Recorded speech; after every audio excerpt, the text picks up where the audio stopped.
लो तुम्हारी तोती के अंडे में से लड़का हुआ है। मेरे पति जब भी काम पर जाते तो मुझे अच्छी तरह बोलकर जाते कि मेरी माँ से दूर रहना और छत पर तो बिल्कुल मत चली जाना। मेरी शादी को 1 हफ्ता ही हुआ था। वो रोज़ जाते समय यह बात बोलकर जाते। मेरे मन में तरह तरह के सवाल उठ रहे थे, मगर मैं चुप रह जाती कि अभी नई नई शादी हुई है, कभी उन्हें ये अच्छा ना लगे। मेरी नंद स्कूल चली जाती और माँ जी मुझे बार बार किसी काम को बुलाती, क्योंकि मेरे पति ने उनसे दूर रहने को कहा था।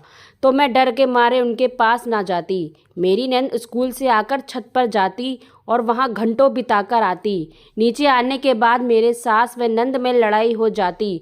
मुझे लगता कि मेरी सास नंद से इसलिए लड़ती है कि वो पढ़ाई ना करके छत पर समय गंवाती है, लेकिन वो उसे छत पे जाने से रोकती थी।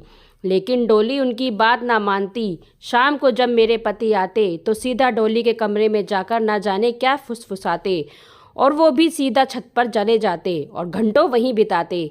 मैं ये देखकर हैरान रहती। शाम को जब वो कमरे में आए तो मैं मुंह बनाकर बैठ गई और वो मुझे देखकर हंसने लगे। मैं बोली, आप मुझे अपने घर वालों से मिलने जुलने क्यों नहीं देते और मुझे भी समय नहीं देते और खुद छत पर समय बिताते हो? ना जाने क्या छुपा है छत पर।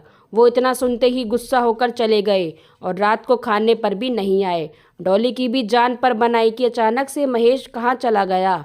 रात के 10 बज गए थे, लेकिन महेश का कुछ पता नहीं था।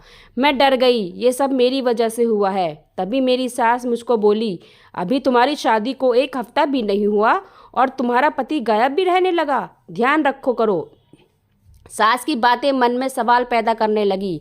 तभी महेश आ गए और माँ के पास खड़े देखकर हैरान हाथ पकड़कर कमरे में ले गए और अंदर आकर बोले, माँ तुमसे क्या कह रही थी? मैं डर गई और बोला कि आपका ख्याल रखने को बोल रही थी, क्योंकि महेश की अपनी माँ से पहले ही नहीं बनती थी। पता नहीं क्या वजह थी। महेश को तसल्ली हुई और बोले, मैंने छत पर नए तरह के तोते पाले हैं। इस समय तोतियां अंडों पर बैठकर बच्चे निकालती हैं, लेकिन अगर वह अपने पास किसी अनजान व्यक्ति को देखती हैं तो खतरा महसूस करती हैं और अंडे नहीं देती। इसलिए तुम्हें छत पर जाने से मना किया है, क्योंकि तुम अभी उनके लिए अनजान हो। मुझे तसल्ली हुई। मैंने बोला, मुझे भी तोते पसंद है, मैं भी उनका ख्याल रख लूँगी जैसे डोली रखती है। वो बोले, मेरे तोते डोली को जानते हैं, वो मुझे खबर देती है किसने कितने अंडे दिए। मैंने कहा, माँ जी से बात करने को क्या मना करते हो? वो बोले, उनका मानसिक संतुलन ठीक नहीं है, तुम देखती हो कि हर वक्त लड़ती झगड़ती रहती हैं। उनके जवाब से मैं हल्का महसूस कर रही थी। अगले दिन फिर से काम पर जाते समय उन्होंने फिर यही बात कही, लेकिन मैंने भी सोच लिया कि अब छुपकर ही माँ जी का ख्याल रखूंगी। महेश और डॉली तो माँ जी से गैरों जैसा व्यवहार करते हैं, इसलिए मैं दोनों के जाने के बाद माँ जी के पास जाकर बैठ जाती और मैंने उनसे पूछा, तेल लगा दूं? तो उन्होंने भी हाँ कर दी और मैं तेल लगाते हुए इधर उधर की बातें करती रही। बल्कि मेरी सास मुझसे छत पर जाकर सफाई करने के लिए जोर देती रही। मैंने कहा, महेश ने मुझे मना किया है छत पर जाने से। वो बोली, घर में हम दोनों ही हैं, कौन बताएगा? मैं भी राजी हो गई कि कहीं माँ जी नाराज ना हो जाए। मैं जैसे ही 2 सीढ़ी चढ़ी तभी डॉली आ गई और मेरा हाथ पकड़कर मुझे नीचे खींच लिया और बोली, आपको भाई ने मना किया था ना, आप फिर भी नहीं मानी? मैं अभी भाई को फ़ोन करती हूँ। मैंने उन्हें मना किया और डर के मारे उनके आगे हाथ भी जोड़े, पर वो नहीं मानी और उन्हें बता दिया, महेश ने मुझसे कहा कि ये तुम्हारी पहली और आखिरी गलती समझकर माफ़ कर रहा हूँ। आज के बाद तुमने ऐसा किया तो मैं तुम्हें घर से बाहर निकाल दूँगा। मुझे महेश से ये उम्मीद नहीं थी। मैं अपने कमरे में जाकर रोने लगी। शाम को जब महेश घर आए तो सीधा डॉली के कमरे में गए और फिर छत पर चले गए। मैं डर के मारे कमरे में अंधेरा करके बैठ गई। शाम को जब महेश कमरे में आए तो मैंने कहा कि माँ जी ने ही भेजा था, मैं खुद नहीं गई थी। वो मान गए, बोले, मैं इसलिए मना करता था कि माँ से दूर रहो। रात को मैंने माँ जी और डोली को फुसफुसाते हुए देखा। मैं समझ गई कि ये माँ जी की चाल थी मुझे छत पर भेजने की, नहीं तो डोली के आने पर ही उन्होंने मुझे छत पर जाने क्यों दिया। मैंने सोचा कि एक दिन मैं इनको बेनकाब करके रहूँगी। माँ जी मुझे बुलाती पर मैं नहीं जाती। मैं अपने कमरे में ही रही पूरा दिन। शाम हुई तो देखा कि महेश और डॉली छत से नीचे आ रहे थे। मेरी सास उन्हें देखकर चिल्लाने लगी, सब ठीक तो है ना? तो डॉक्टर ने हाँ में सर हिला दिया। मैं चुपचाप कमरे में जाकर सोने का नाटक करके लेट गई और सोचने लगी, तोतों के भी डॉक्टर होते हैं। अब मैं समझ गई कि मेरी सास मुझे क्यों छत पर भेजना चाहती थी। शायद कोई राज है जो महेश और डॉली मुझसे कुछ छुपा रहे हैं। पर महेश को नाराज़ करके मैं रात जाना नहीं चाहती थी। फिर मैंने बाहर आकर डॉली से पूछा कि महेश कहाँ हैं? तो डॉली डर गई और बोली, इस वक्त तो भाई ऑफिस में होते हैं, अपने समय पर आएंगे। कुछ समय बाद जब अपने समय पर महेश ऑफिस से आ गए, मैंने उनसे कहा कि आप अब तक कहाँ थे? तो वो डर से गए और बोले कि मैं इस समय ही आता हूँ। और मैं चुप हो गई।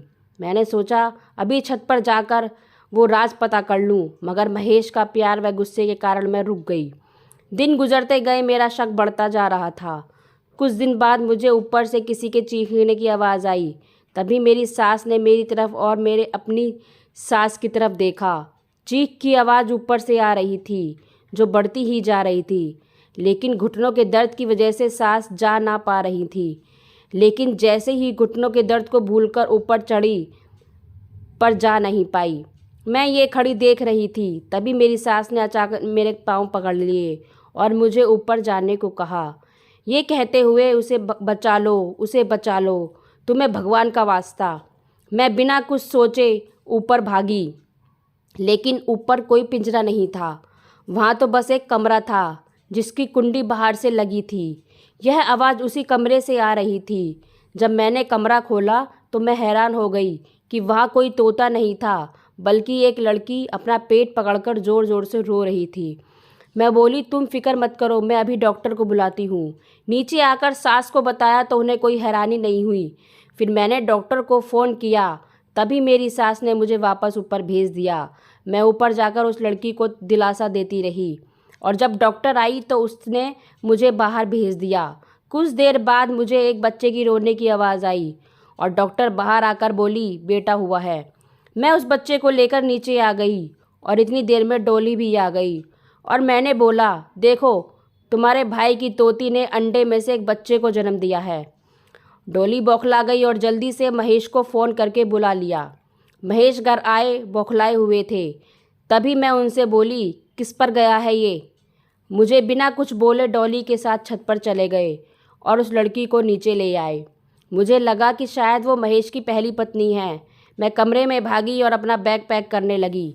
तभी महेश कमरे में आए और मुझसे बोले, मुझसे कौन सी गलती हो गई जो तुम छोड़कर जा रही हो? तो मैंने कहा, आपने इतना बड़ा राज छुपाया है, पहली पत्नी का, तभी आप घंटों छत पर गुजारते थे। आपको मेरी परवाह नहीं। तभी उन्होंने मेरा हाथ थाम लिया और बोले, जो मैं बताने जा रहा हूँ उसे ध्यान से सुनो। ये जो लड़की है ये मेरी छोटी बहन है। जब ये 16 साल की थी तो न जाने किसी दरिंदे के बहकावे में आकर चुपके से शादी कर ली और ये प्रेग्नेंट हो गई। माँ ने मुझसे ये बात छुपा ली, लेकिन उसके बढ़ते पेट से मुझे अंदाज़ा हो गया था। मैंने उससे पूछा तो उसने मुझे सब सच बता दिया। लेकिन जब मैंने उस दरिंदे का नाम पूछा तो वह रोने लगी। उसके बाद हम डर गए कि मोहल्ले वालों को क्या मुंह दिखाएंगे, क्या बोलेंगे कि किसका बच्चा है। मेरी मासूम बहन बदनाम हो जाएगी। इसलिए मैंने और डॉली ने ये फ़ैसला लिया कि वो छत पर रहेगी। लेकिन माँ ने समझा कि हम उसे उसके किए की सज़ा दे रहे हैं, तो वह नाराज़ रहती थी। जहाँ तक तुम्हारी बात है, तुम्हें इसलिए नहीं बताया कि तुम अभी नई नई हो और ये सुनकर कहीं मुझे छोड़ ना दो। अब मैं तुमसे एक मदद मांगता हूँ कि मेरी बहन को अपना दोस्त बना लो और उससे पूछो कि ये बच्चा किसका है। उसने किसी को नहीं बताया है। मैंने भी सोचा कि मैं अपनी नंद का पूरा ख्याल रखूँगी। धीरे धीरे मेरी उनसे दोस्ती बढ़ती गई और मैं उस बच्चे का भी पूरा ध्यान रखती। एक दिन मैंने अपनी नंद से कहा कि ये बच्चा कितना बदनसीब है जिसे अपने बाप का भी प्यार ना मिला। तो वह ज़ोर ज़ोर से रोने लगी और बोली, ये मेरे बचपन के मंगेतर का बच्चा है। जोश में आकर हमने चुपके से शादी कर ली और जब मैं प्रेग्नेंट हो गई तो वो डर गया और पीछे हट गया। ये बात मैंने महेश को बताई तो उनके सर से एक बोझ उतर गया। वो बोले, ये तो उसका ही बच्चा है जिससे हम उसकी शादी करना चाहते थे। फिर ये बात हमने उस लड़के के घर वालों को बताई जिसका नाम रोशन था। उसके घर वालों ने अपने बेटे की गलती को स्वीकार कर लिया और शादी को राज़ी हो गए। तो फ्रेंड्स, ये कहानी आपको कैसी लगी कमेंट्स बॉक्स में ज़रूर बताइएगा और कहानी को लाइक और शेयर ज़रूर कीजिएगा और चैनल पे अगर नए हैं तो चैनल को सब्सक्राइब कीजिएगा। धन्यवाद।